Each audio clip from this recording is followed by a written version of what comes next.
está registrando todavía el déficit, se ha debilitado, pero en los 2 primeros meses del año es superior a 8.000 millones de euros cada mes.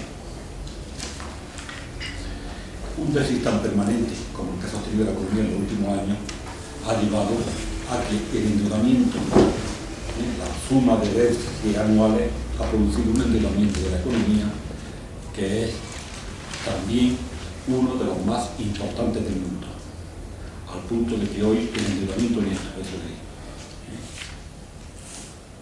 la diferencia entre las deudas de España con el exterior y las deudas que el exterior tiene con España representa nada más y nada menos que el 90% del PIB.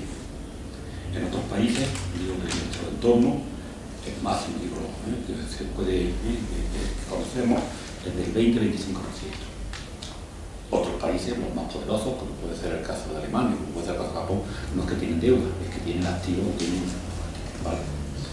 En estas condiciones hay que imaginar la situación de una crisis de sistema financiero internacional, los canales de financiación cerrados, obturados, y una economía que necesita cada año no solo recibir un 10% del PIB para financiarse, sino renovar esta masa de crédito y esta masa de préstamos, lo cual nos coloca en una situación extremadamente débil. Eso es lo que nos hace pensar que la situación de la crisis va a ser más prolongada y que no tiene fácil solución, como se está diciendo. Al mismo tiempo, desde el punto de vista político, ha ocurrido que los trabajadores en esta crisis desencadenada por el nuevo urbanismo no han tenido ni parte de ningún tipo. Ha habido 12 años de expansión económica, 12-13 años, y los trabajadores no han disfrutado absolutamente de nada. Se ha creado empleo, de verdad, pero un empleo extraordinariamente precario, y al mismo tiempo los salarios han permanecido, su participación en la renta nacional han permanecido estables al principio y ha decaído en los últimos años, lo que dice que los salarios pues, no se han beneficiado absolutamente de nada de la expansión.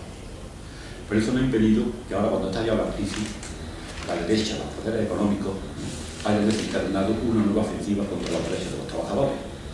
Y así, aunque no tiene nada que ver con la crisis, los trabajadores pueden aportar ahora nada a la solución de la crisis, pues se habla de que hace una reforma profunda de las pensiones, cosa que no encaja en la actualidad, ni encaja en el problema, porque si se solucionase la crisis, en términos de empezar otra vez a crecer y a generar empleo, no habría problema de las pensiones, porque las pensiones, claro, se puede desatar en una situación de paro dramático y una situación de paro permanente durante años y años.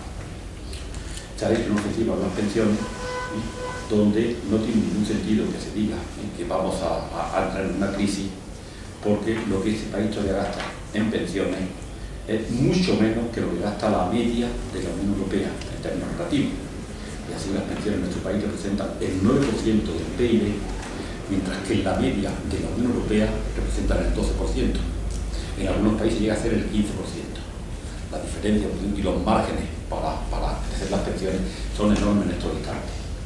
Y luego además, si hubiese un instante en que por la situación dramática del empleo hubiese problemas para las pensiones, para ser cubiertas por las cotizaciones, en la mayoría de los países de nuestro entorno, las pensiones se pagan no con las cotizaciones estrictamente, sino con las cotizaciones y otros impuestos que pueden pagarse. También está el tema de las pensiones. O sea, se ha hecho una nueva ofensiva, hay un intento de flexibilizar aún más el mercado de trabajo con el tema de la reforma laboral. Si el mercado de trabajo tiene que facilitar el despido y adaptarlo. No dentro de los argumentos, porque parece un verdadero disparate, una economía que ha podido destruir 1.300.000 puestos de trabajo en menos de un año, tenga que decir que no tiene flexibilidad a la hora del despido. Y está también el tema de los salarios, donde de pronto los salarios también son parte culpables de todo el desaguisado que hay económico profundo, entre ellos el déficit exterior que he referido, y empiezan a reivindicar congelaciones salariales, reducciones salariales, lo cual desde el punto de vista de los trabajadores y ahora nos toca. Hemos visto cómo ha pasado la expansión sin decir nada beneficioso, cómo se ha creado, los beneficios se han puesto ciegos, ¿no? Cómo la especulación nos está robando los pisos y más. Y ahora de pronto los trabajadores se sienten que están otra vez diciendo que ellos son los que tienen que aportar. Esto es intolerable desde todos los puntos de vista. Pero además no solo intolerable desde el punto de vista social o político, sino que desde el punto de vista económico hay una contradicción, y que esta economía está paralizada, esta economía no tiene demanda. Y si se si se descarga sobre los trabajadores la nueva política económica, uno se pregunta dónde va a surgir la recuperación posible de la demanda y por de la actividad. Decir que nosotros estamos radicalmente contra esto, y decimos que hoy los actores que tendrían que defender a los trabajadores no nos fiamos de ellos. Y no nos fiamos de ellos porque es verdad que el PSOE ahora está diciendo que no hay, que no va a admitir políticas regresivas, pero queremos recordar que estamos en un periodo electoral y que no sabemos lo que va a pasar cuando pasen 15 o 20 días. Digo, cuando la presión importante de la crisis se desencadene otra vez por la derecha y los poderes económicos. Y luego el PSOE lamentablemente no es de fiar. Y no es de fiar porque se ha equivocado tan profundamente en el tema de la crisis. O se ha equivocado o ha sido tan ciego, ¿no? Digo, porque los dos problemas no sé si nos ha confundido descaradamente o simplemente nos ha enterado, lo cual desde el punto de vista político es igualmente grave. Pero no nos confiamos a que vaya a resistir la presión que va a haber para no acepte o no acometa reformas que son contrarreformas. Y luego es verdad que pues los sindicatos están también en estos instantes diciendo que no aceptan, pero los sindicatos están muy paralizados. Y una cosa es no aceptar y defenderse, y otra cosa es pasar activamente a resistir las presiones que va a haber. ¿Vale? Y eso es lo que nos da todavía desconfianza. Primero en el PSOE, porque no es de fiar, en el sentido que puedo referirme, ni analítica ni políticamente. Y luego están los sindicatos que están ahora mismo haciendo declaraciones válidas, pero no tienen preparada a la gente, no tienen preparada a sus bases para resistir presiones, para resistir ofensivas. Y de ahí que nosotros lo que venimos a decir es que tiene que haber una resistencia popular, en el sentido de que debe ser los trabajadores, las trabajadoras, la gente oprimida, la gente que está sufriendo la crisis, la que tiene que empezar a organizarse, la que tiene que empezar a coordinarse, la que tiene que fomentar la solidaridad entre todas las víctimas de este desaguisado para empezar a defenderse. Y una defensa que pasa, evidentemente, por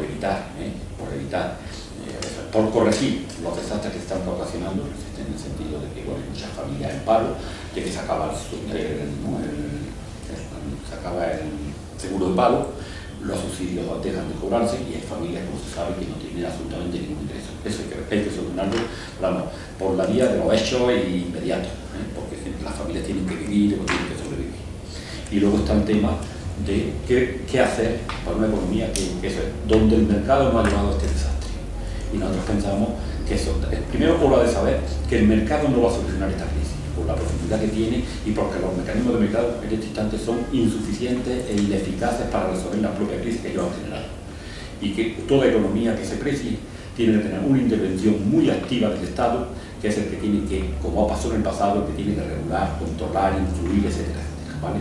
Y esto significa que el Estado tiene que tener una preponderancia en la actividad económica, en la regulación económica que ha perdido a lo largo de todo este periodo de hegemonía. Y en eso vamos a luchar por nacionalizaciones de las cosas que sean necesarias e inevitables, no es concebible. Por ejemplo, el sistema financiero en estos días, tanta crisis donde se están metiendo cientos de miles de millones, que sigan manos privadas y que vengamos ahora a corregir los desaguisados que han cometido.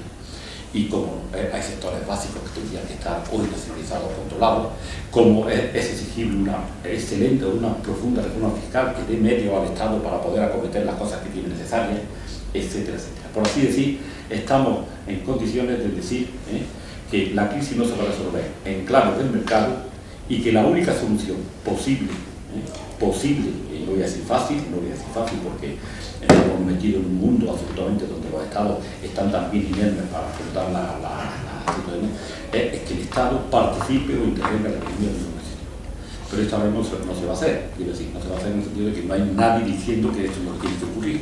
Y nosotros lo que tenemos, la alternativa que tenemos que proponer a los trabajadores, y como digo, a la gente que se sienta la presión de la crisis de una forma dramática, es decir, hay que trabajar por estas líneas, primero defensa, reclamaciones y luego por hacer cambiar lo que podríamos llamar el modelo económico, el desarrollo que ha tenido el país. Y esto es lo esencial de lo que tenemos que decir, lo que tenemos que decir respecto